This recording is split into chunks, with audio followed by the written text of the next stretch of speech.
ये कहानी शुरू होती है मदनपुर गांव के चौक के पास लगे सीमा के वेज बिरयानी के ठेले से। सीमा के हाथों से बनी वेज बिरयानी की खुशबू पूरे चौक में चारों तरफ फैल चुकी थी। गरम गरम बिरयानी की महक हवा के साथ दूर तक जा रही थी। लेकिन हैरानी की बात ये थी कि उसके ठेले के सामने कोई भी ग्राहक नहीं था। तभी अचानक वहाँ गाँव का सेठ आ जाता है। अरे ओ सीमा, तुमने इस महीने का किराया अभी तक नहीं दिया, कब देने वाली हो? जी, बस मुझे 2 दिन की मोहलत दे दीजिए, मैं पूरा किराया चुका दूंगी। सेठ ने थोड़ा सोच कर कहा। ठीक है, 2 दिन और दे देता हूँ। सीमा ने तुरंत एक प्लेट में गरम गरम बिरयानी परोसी और सेठ के सामने रख दी। सेठ ने पहला कौर लिया और अचानक उसकी आंखें चमक उठी। अरे सीमा, ये तो कमाल की बिरयानी है। इतनी स्वादिष्ट बिरयानी मैंने तो पहले कभी नहीं खाई। लेकिन एक बात बताओ, तुम्हारी बिरयानी इतनी स्वादिष्ट है, फिर भी तुम्हारे ठेले पर इतने कम ग्राहक क्यों आते हैं? सेठ जी, हमारे गांव के ज्यादातर लोगों को चिकन बिरयानी ज्यादा पसंद है। जो लोग नॉनवेज नहीं खाते वही मेरे पास आते हैं। बाकी सब लोग तो सलीम के चिकन बिरयानी वाले ठेले पर चले जाते हैं। अरे ऐसा है तो तुम भी चिकन बिरयानी बेचना शुरू कर दो ना, फिर तुम्हारे पास भी भीड़ लग जाएगी। सेठ जी, मेरी बेटी पूनम को नॉनवेज बिल्कुल पसंद नहीं है। हमारे घर में कभी चिकन या मटन नहीं बनता, इसलिए मैं सिर्फ वेज बिरयानी ही बेचती हूँ। ठीक है सीमा, अगर वेज बिरयानी में कुछ नया कर सके तो देखो। क्या पता फिर तुम्हारी भी वेज बिरयानी फेमस हो जाएगी। इतना कहकर सेठ वहाँ से चला गया। उधर गांव के दूसरे कोने में सलीम का चिकन बिरयानी का ठेला लगा हुआ था। वहाँ लोगों की लंबी लाइन लगी थी। वाह सलीम भाई, तुम्हारी चिकन बिरयानी का तो जवाब ही नहीं। इतनी मसालेदार और स्वादिष्ट बिरयानी हमने पहली बार खाई है। और ये चिकन के पीस इतने मुलायम और मसालेदार हैं कि क्या बताएं। हमें तो बस तुम्हारी ही बिरयानी पसंद है। अरे भाई, एक बार उस सीमा की वेज बिरयानी भी खाकर देखो, वो भी बहुत अच्छी बनाती है। अरे क्या कह रहे हो तुम? कहीं वेज बिरयानी भी होती है क्या? वो तो बस चावल में मसाले मिलाकर बना देते हैं, उसे बिरयानी थोड़ी कहते हैं। नहीं भाई, सच में बहुत स्वादिष्ट होती है उसकी बिरयानी। तो फिर जाओ उसी के ठेले पर, यहाँ क्यों आए हो? ये सुनकर वो आदमी नाराज हो गया और गुस्से में वहाँ से चला गया। उसी दिन दूसरी तरफ सीमा का पति रमेश अपने खेत से तोड़े हुए ताजे लाल टमाटर लेकर बाजार की ओर जा रहा था। इस बार उसने पूरे खेत में टमाटर की खेती की थी। उसकी उम्मीद थी कि अच्छे दाम मिलेंगे और घर की हालत थोड़ी सुधर जाएगी। बाजार पहुंचकर उसने देखा कि कई किसान अपने टमाटर बेचने के लिए खड़े थे, लेकिन वहाँ का माहौल कुछ अजीब था। कोई भी खुश नहीं दिख रहा था। रमेश ने पास खड़े एक व्यापारी से पूछा, भाई साहब, टमाटर कितने रुपए किलो लोगे? भाई अभी टमाटर का भाव बहुत गिर गया है, बस 1 रुपए किलो चल रहा है। ये सुनते ही रमेश के पैरों तले जमीन खिसक गई। क्या? सिर्फ 1 रुपया किलो? इतने कम दाम में तो मेरी लागत भी नहीं निकलेगी। क्या करे भाई, बाजार में टमाटर बहुत आ गए हैं। लेना है तो दो, वरना वापस ले जाओ। रमेश का मन टूट गया। उसने अपने टमाटर वापस उठाए और चुपचाप घर की तरफ चल पड़ा। घर पहुंचते ही सीमा ने पूछा, क्या हुआ जी, आप बहुत परेशान लग रहे हो? क्या बताऊं सीमा, टमाटर के दाम इतने गिर गए हैं कि उन्हें बेचकर कोई फायदा ही नहीं होगा। सीमा कुछ देर चुप रही और सोचने लगी। तभी उसे सेठ की कही हुई बात याद आई। अरे रमेश जी, आप टमाटर की चिंता मत करो, उसका इलाज मुझे मिल गया है। तुम क्या करोगी इतने सारे टमाटरों का? रुको 5 मिनट, मैं अभी आती हूँ। सीमा ने कुछ ताजे टमाटर लिए, उन्हें अच्छी तरह धोया और छोटे छोटे टुकड़ों में काट लिया। फिर उसने कढ़ाई में अपनी बनाई हुई वेज बिरयानी डाली और उसमें टमाटर मिला दिए। ऊपर से घर के खास मसाले डालकर थोड़ी देर तक पकाने लगी। कुछ ही देर में पूरे घर में एक लाजवाब खुशबू फैल गई। सीमा ने एक प्लेट में बिरयानी निकालकर रमेश के सामने रखी। अरे ये क्या बनाया है तुमने सीमा? खुशबू तो बहुत अच्छी आ रही है। ये है हमारी नई डिश, टमाटर की बिरयानी, हमारे खेत के ताजे टमाटरों से बनी हुई। रमेश ने एक कौर लिया। जैसे ही उसने स्वाद चखा, उसकी आंखें चमक उठी। अरे वाह सीमा, ऐसी वेज बिरयानी तो मैंने पहली बार खाई है। सच में बहुत स्वादिष्ट बनी है। अब देखना रमेश जी, हमारी सारी परेशानियां जल्द ही दूर हो जाएंगी। पर इन्हें अंदाजा नहीं था कि इनकी असली परेशानी अभी से शुरू होने वाली थी। अगले दिन सुबह सुबह सीमा ने पूरे उत्साह के साथ अपना ठेला लगाया। आज उसकी आंखों में एक नई चमक थी। आज तो मेरा ठेला जरूर चलेगा। लोगों ने कभी ऐसी टमाटर वाली वेज बिरयानी खाई ही नहीं होगी। तभी वहाँ से एक पति पत्नी गुजर रहे थे। दोनों आपस में बात कर रहे थे। सुनो जी, आज मेरा चिकन बिरयानी खाने का मन नहीं है। चलो आज कुछ अलग खाते हैं। वेज बिरयानी ट्राई करते हैं। अरे भाग्यवान, वेज बिरयानी में क्या रखा है? उसे खाओ तो लगता है जैसे घर का सादा चावल खा रहे हो। बिरयानी जैसा मजा ही नहीं आता। तो क्या रोज रोज वही चिकन बिरयानी खाते रहे? मैं तो बोर हो गई हूँ। आज मुझे वेज बिरयानी ही खानी है। ठीक है, चलो आज तुम्हारी बात मान लेते हैं, लेकिन बाद में मत कहना कि कैसी बिरयानी खिला दी। दोनों सीमा के ठेले पर आ गए। अरे सीमा बहन, 2 प्लेट वेज बिरयानी ले लो। अभी देती हूँ, लेकिन आज की वेज बिरयानी थोड़ी अलग है। अलग मतलब कैसे? आज खास ताजे और रसीले टमाटरों की वेज बिरयानी बनाई है। इतना सुनते ही पति का चेहरा बदल गया। वो तुरंत बोला, क्या? टमाटर की बिरयानी? अरे ये कैसी बिरयानी होती है? चलो पूजा, कहीं और चलते हैं। अरे एक बार खाकर तो देखिए। आपने कभी ऐसी बिरयानी नहीं खाई होगी। बहुत स्वादिष्ट है। नहीं सीमा, हमें ऐसी अजीब बिरयानी नहीं खानी जिसमें टमाटर हो। चलो भाग्यवान, यहाँ से चलते हैं। इतना कहकर दोनों वहाँ से चले गए। सीमा के चेहरे की मुस्कान धीरे धीरे गायब हो गई। थोड़ी देर बाद कुछ और ग्राहक आए। अरे सीमा बहन, आज बिरयानी कुछ अलग ही लग रही है।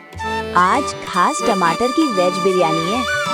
अरे सीमा बहन, ये भी कोई बिरयानी होती है क्या? रहने दो। और वो भी बिना कुछ खाए चला गया। ऐसा ही पूरे दिन चलता रहा। जो भी आता टमाटर बिरयानी का नाम सुनकर मना कर देता। शाम तक सीमा के ठेले पर एक भी प्लेट नहीं बिकी। शायद मुझसे गलती हो गई। मैंने कुछ नया करने की कोशिश की, लेकिन कोई उसे अपनाना ही नहीं चाहता। तभी वहाँ 2 छोटे छोटे बच्चे धीरे धीरे चलते हुए आए। आंटी, क्या आप हमें अपनी वेज बिरयानी खिला सकती हैं? हमारे पास पैसे नहीं हैं। हम अनाथ हैं। अनाथ आश्रम से आए हैं। ये सुनते ही सीमा का दिल पिघल गया। उसने तुरंत प्यार से कहा, अरे बेटा, क्यों नहीं? अभी देती हूँ तुम्हें बिरयानी। सीमा ने दोनों के लिए गर्मा गर्म टमाटर बिरयानी की प्लेटें तैयार की। दोनों बच्चे बड़े चाव से खाने लगे। हर कौर के साथ उनके चेहरे पर खुशी बढ़ती जा रही थी। आंटी, आपकी टमाटर बिरयानी बहुत टेस्टी है। हमें बहुत पसंद आई। हाँ आंटी, हमने ऐसी बिरयानी पहले कभी नहीं खाई। बेटा, तुम दोनों रोज आना। मैं तुम्हें रोज मुफ्त में टमाटर बिरयानी खिलाऊंगी। आंटी हमें रोज आश्रम से बाहर नहीं आने देते। सीमा कुछ देर सोचने लगी। कोई बात नहीं बेटा, मैं ही रोज तुम्हारे आश्रम आ जाऊंगी और बिरयानी दे जाऊंगी। ये सुनते ही दोनों बच्चे खुशी से उछल पड़े। सच में आंटी, आप बहुत अच्छी हो। एक दिन आपकी बिरयानी पूरे भारत देश में मशहूर हो जाएगी। इतना कहकर दोनों बच्चे खुशी खुशी वहाँ से चले गए।